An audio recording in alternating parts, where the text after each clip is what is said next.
चीन से आर पार की लड़ाई के मूड में ब्रिटेन भारत के साथ मिलकर करेगा ये बड़ा खेल। पिछले कुछ वक्त में चीन और ब्रिटेन के रिश्ते तेजी से खराब हुए हैं।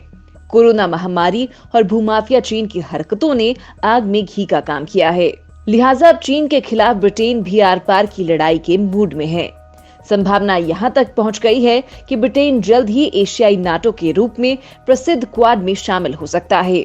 वहीं क्वाड जिसको लेकर चीन थर-थर कांप रहा है और रूस भारत से लगातार गुहार लगा रहा है कि वो इसे मजबूत ना होने दें। चीन की गर्दन दबोचने के लिए भारत की पहल पर शुरू हुए इस संगठन में फिलहाल भारत, अमेरिका, जापान और ऑस्ट्रेलिया शामिल है। दिसंबर में ही ब्रिटिश प्रधानमंत्री बोरिस जॉनसन ने इंडो प्रशांत क्षेत्र में ब्रिटेन की बढ़ती रुचि को बता दिया था। इतना ही नहीं, उन्होंने तो चीन के करीब साउथ चाइना सी में ब्रिटिश नेवी का सबसे शक्तिशाली aircraft carrier HMK queen Elizabeth अपने बैटल ग्रुप के साथ तैनाती का ऐलान भी किया था। द टेलीग्राफ के अनुसार क्वाड गठबंधन में शामिल होने के लिए अभी तक ब्रिटिश पीएम बोरिस जॉनसन को कोई ठोस प्रस्ताव नहीं दिया गया है। डोमिनिक रॉब के भारत यात्रा के बाद ऐसी रिपोर्ट आई थी कि ब्रिटेन भी जल्द ही क्वाड का सदस्य बन सकता है।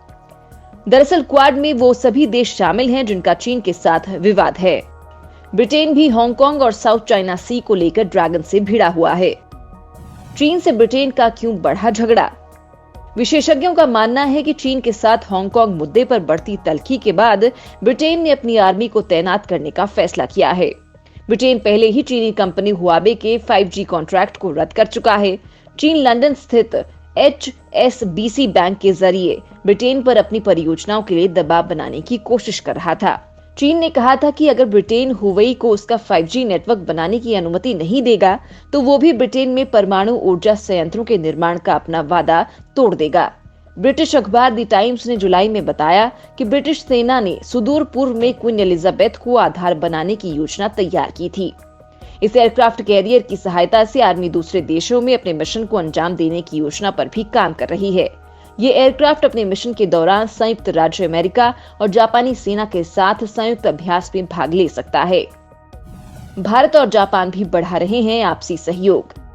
एशिया में चीन की बढ़ती दादागिरी को रोकने के लिए जापान और भारत अपने संबंधों को मजबूत कर रहे हैं। जापान के प्रधानमंत्री योशिहिदे सुगा और पीएम नरेंद्र मोदी ने अपनी बातचीत में संगठन को और मजबूत बनाने की पहल भी शुरू की है। वहीं चीन से खतरे को देखते हुए भारतीय और जापानी आर्मी चीफ भी लगातार एक दूसरे से संपर्क में हैं।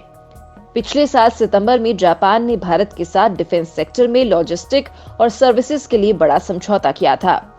समझौते के तहत अब भारतीय सेना जापान से और जापानी सेना भारत से अपनी जरूरतों के सामान का आसानी से आदान प्रदान कर सकेंगी। पूर्वी चीन सागर में चीनी युद्धपोतों की बढ़ती घुसपैठ से परेशान होकर जापान के रक्षा मंत्री तारो कोनो ने भारत को व्यापक क्षेत्रीय तंत्र बनाने का सुझाव दिया था।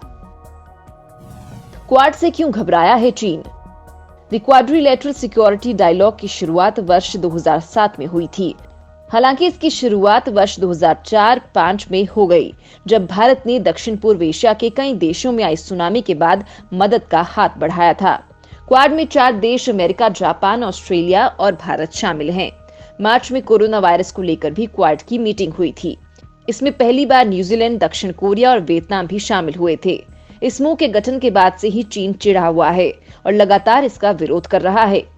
लद्दाख में चल रहे सैन्य तनाव के बीच चीन का सरकारी अखबार ग्लोबल टाइम्स भारत को लगातार धमकी दे रहा है। साथ ही नसीहत दे रहा है कि भारत क्वाड से दूर रहे और गुट निरपेक्षता की अपनी नीति का पालन करे।